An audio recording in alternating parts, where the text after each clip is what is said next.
Nos encontramos en Ciudad de Guatemala. De este 4 al 6 de diciembre de 2024 se está desarrollando un coloquio internacional realmente muy importante llamado Ciencias Sociales y Violencias en Centroamérica, entre asedios y resistencias.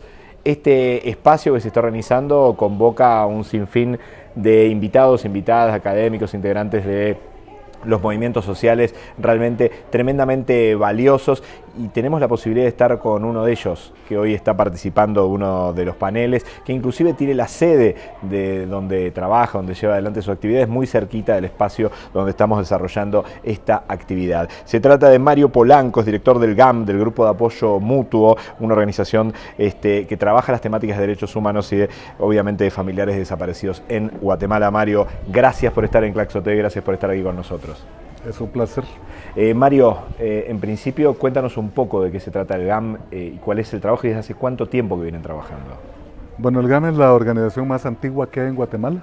Es la única, de hecho, que surgió durante la última de las dictaduras militares. Guatemala no tuvo una única dictadura.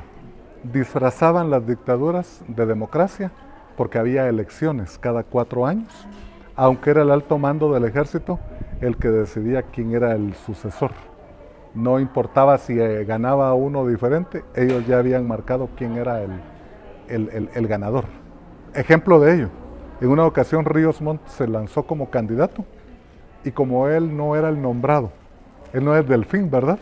Le hicieron fraude, él ganó y le hicieron fraude y le dieron la presidencia a otro gobernante.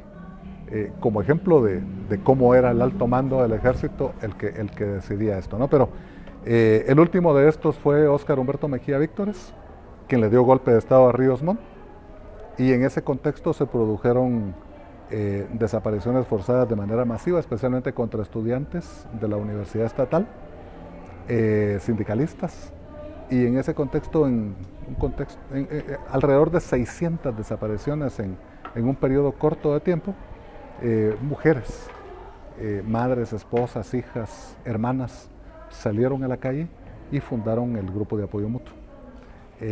Yo había sido víctima de una captura ilegal de un día completo por parte de militares. Entonces yo me sentía identificado con los desaparecidos, no con los familiares, me sentía con los desaparecidos. Y entonces dije, bueno, cuando surge el GAM, voy a acercarme al GAM. Así fue como yo empecé a acercarme a algunas manifestaciones los días viernes en las tardes, hasta que poco a poco me fui involucrando. Y quiero decir que al inicio me sentía identificado con los desaparecidos, pero cambió. Entiendo ahora que quienes sufren, quienes mantienen en el tiempo ese dolor, son los familiares. De hecho, no lo van a lograr superar, por eso es que nosotros nos enfocamos mucho en el trabajo con familiares de los desaparecidos. Claro, trabajando también porque haya investigación para llevar a juicio a los responsables de esas desapariciones forzadas. Y hemos logrado ya en varios casos que haya condenas. En ese camino, Mario, primero, ¿hace cuánto tiempo que contabas esta historia? ¿Cuánto tiempo pasó? ¿Cómo fue ese proceso? ¿Y cuál es el número total de desapariciones en Guatemala, entendiendo todos estos procesos de dictaduras? Claro, sí, olvidé decir, el momento en que surgimos fue en el año 84. El golpe de Estado, Mejía Víctores lo realizó en agosto del 83. En febrero del 84 el GAM surge ya a la luz pública, de manera oficial un poco más tarde, pero fue desde febrero del 84, estamos por cumplir 41 años. En Guatemala se produjo la mayor cantidad de desapariciones por razones políticas. Se estima que en el continente o en el subcontinente latinoamericano hay alrededor de 90,000. Guatemala tiene el 50%, tiene 45,000 casos de desaparición forzada en un periodo de tiempo más prolongado que como ocurrió en otros países, como en Argentina, que fue en un periodo corto. Aquí fue de marzo del 66 a octubre del 93. Fue el periodo en que se produjo, se movía geográficamente, en algunos momentos se enfocaba en las áreas urbanas y luego se iba al campo, volvía a las áreas urbanas, actuaban de manera un tanto más arbitraria.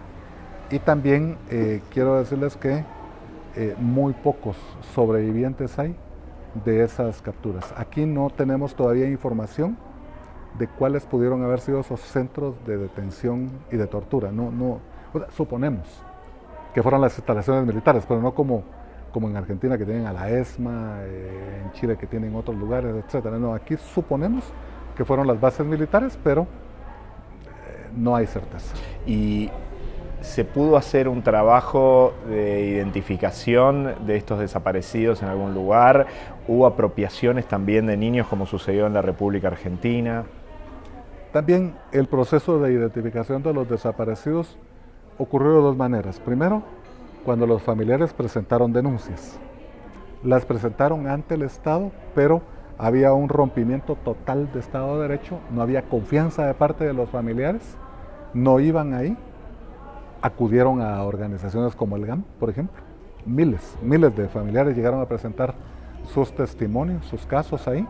Me pareció algo curioso, en alguna ocasión yo estuve viendo los documentos de las madres y el formulario que llenaban ellas era idéntico en contenido, puede ser que diferente, pero viéndolo así uno al lado del otro, a máquina, luego a mano, etcétera, era exactamente el mismo, porque eso nos indica que había como un patrón también en los familiares de las víctimas. También, además de los 45.000 desaparecidos, aquí también hubo muertes masivas, ejecuciones extrajudiciales individuales y masacres. Nosotros estimamos en 1.115 el número de masacres que van del 73 al 80 al 95, hubo una todavía, al 95, poquito antes de la firma de la paz. Y en ese marco, te consultaba, ¿hubo apropiaciones de niños también? En algún momento creo que la estrategia militar se encaminó en una estrategia que aquí le denominaron quitarle el agua al pez, por la frase de Mao, que el pueblo es a la guerrilla lo que el agua es al pez. Masacraban a la población, pero se dieron cuenta que había cada vez más población civil colaborando con la guerrilla. Entonces decidieron que a comunidades que colaboraban con la guerrilla, y en algún momento lo hicieron también que colaboraban con el ejército, les iban a robar a todos los niños. Y llegaban hasta algunas de estas aldeas y agarraban a la fuerza a los niños y llenaban camiones y se los llevaban para matarlos. ¿Y por qué lo hicieron también con colaboradores del ejército? Para que los que colaboraban con la guerrilla se dieran cuenta que con el ejército no se jugaba y que si actuaba de esa manera contra cercanos a ellos podían hacer cualquier tipo de barbaridad. ¿Y hay cuántos niños que estuvieron en esa situación? Unos 5.000 calculamos nosotros, pero es que al inicio mataban a los niños. Hay cementerios clandestinos de niños nada más. Después se dieron cuenta, y disculpe que lo diga así de manera tan fría, pero se dieron cuenta que estaban matando una mercancía, porque podían vender a esos niños. Y se generó el germen de toda una industria casi de venta de niños. Al inicio lo hicieron hermanas y familiares de generales, que algún militar que estaba colaborando con el ejército de Guatemala no podía tener niños en Gran Bretaña, por decir algo, o en algún otro país, y le daban algún niño, casi que escogiendo. Ese me gusta, por ejemplo, ¿verdad? Sí.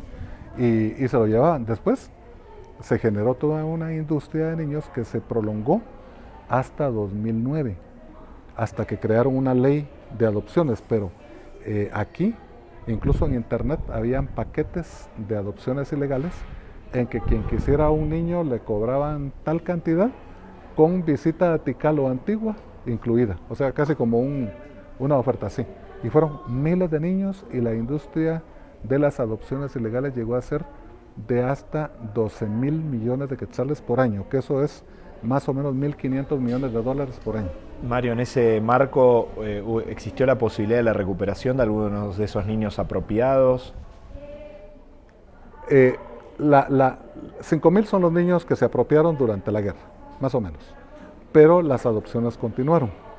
Entonces se calcula que puede haber habido 50.000 adopciones, incluyendo los 5.000 niños, más otros niños ya incluso posguerra, porque la paz se firmó en 96, y les digo que esto se prolongó hasta 2009. Entonces hay unos 50.000 niños. Han surgido asociaciones de niños que fueron dados en adopción, que ya son adultos, en Europa y en Estados Unidos, y ellos están buscando a otros. Están primero buscando a sus familiares de los cuales fueron arrebatados. Y luego de eso también están buscando a otros niños en distintos lugares de Europa, Estados Unidos, Canadá, hasta en Israel, buscándolos para que todos en conjunto puedan buscar a sus familiares.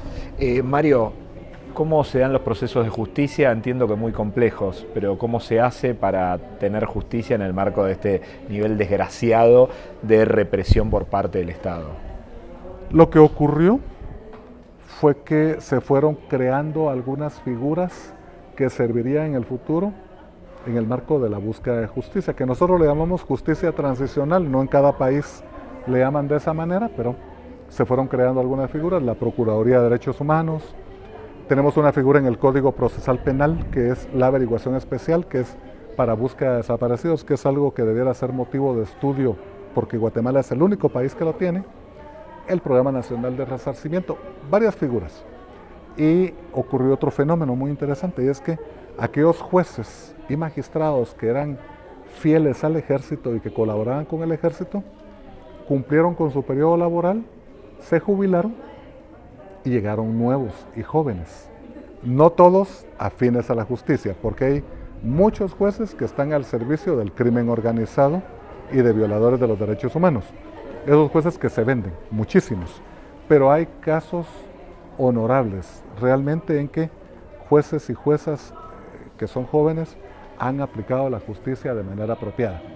Han tenido que salir al exilio en este contexto actual, han sido amenazados, han sido intimidados, pero han logrado que haya algún tipo de condena.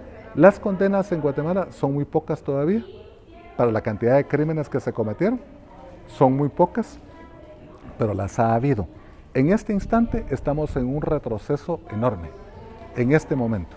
Se había avanzado, sí, pero quienes tienen el control de los operadores de justicia, el Ministerio Público y organismo judicial, son los grupos afines al ejército, al narcotráfico, a la corrupción, a la criminalidad en general, especialmente a la criminalidad organizada. Y estos están resolviendo a favor de los acusados. Hay un caso muy importante, en una base militar se produjo una exhumación entre 2011 y 2016 en que se recuperaron 660 cuerpos de desaparecidos, más o menos. Logramos en el 16 la detención de 15 militares aproximadamente, entre ellos un general, 10 más se dieron a la fuga, y estos 15 que enfrentaron el proceso, recién una sala de 3 magistrados decidió anular todo lo actual, del 16 hasta ahora, y ordenó que se fueran a la casa inmediatamente, pero no se queda ahí. Ordenaron que todos aquellos responsables de haber metido a la cárcel a estos militares, se les inicie proceso, para que paguen por eso. Entre eso estoy yo. Yo estoy enfrentando ahorita ya 10 denuncias de grupos cercanos al ejército, a quienes violaron los derechos humanos, y posiblemente dentro de algunas semanas enfrentaré otras acusaciones, y no me extrañaría que haya incluso una detención en mi contra, porque ahora viene como la represalia de parte de ellos. Si los metimos a la cárcel, ahora tenemos nosotros que ir a la cárcel también, los que estuvimos involucrados. Nos han dicho que van en primer lugar fiscales, jueces también que fueron responsables, y después quienes actuamos como acusadores. Y después vienen los abogados de nosotros para haber actuado de esa manera. Entonces estamos preparados, vamos a ver qué es lo que sucede próximamente. No hay un cambio visible a corto plazo. Ellos están actuando totalmente con la ley de manera arbitraria, ya que son ellos los que están haciéndolo, y los jueces honestos que hay no logran tener acceso a esos casos. Mario, pero su seguridad personal, digo, está en riesgo, digo, hoy militar los derechos humanos, la búsqueda de justicia, el nunca más, digo, es automáticamente un riesgo personal. Ahorita es un riesgo personal y familiar, porque las amenazas no van solo contra la persona, sino contra su familia, contra quienes estamos ahí. Entonces me preocupan mis hijas, tengo 2 hijas, mi esposa, mis nietos, también tengo 2 nietos, bueno, mis papás, ¿verdad? Qué sé yo, pueden actuar en contra de cualquiera en cualquier momento. Pero actualmente le están dando mayor prioridad a la muerte política a través de procesos judiciales. Detienen a alguien, lo anulan políticamente, le anulan cualquier posibilidad de poder continuar actuando. Entonces se ha judicializado toda la lucha social y estamos muchos enfrentando juicios. Mario, muchísimas gracias y adelante con esa lucha tan necesaria para Guatemala, pero sobre todo para la memoria histórica de nuestra América. Muchísimas gracias. Gracias a ustedes.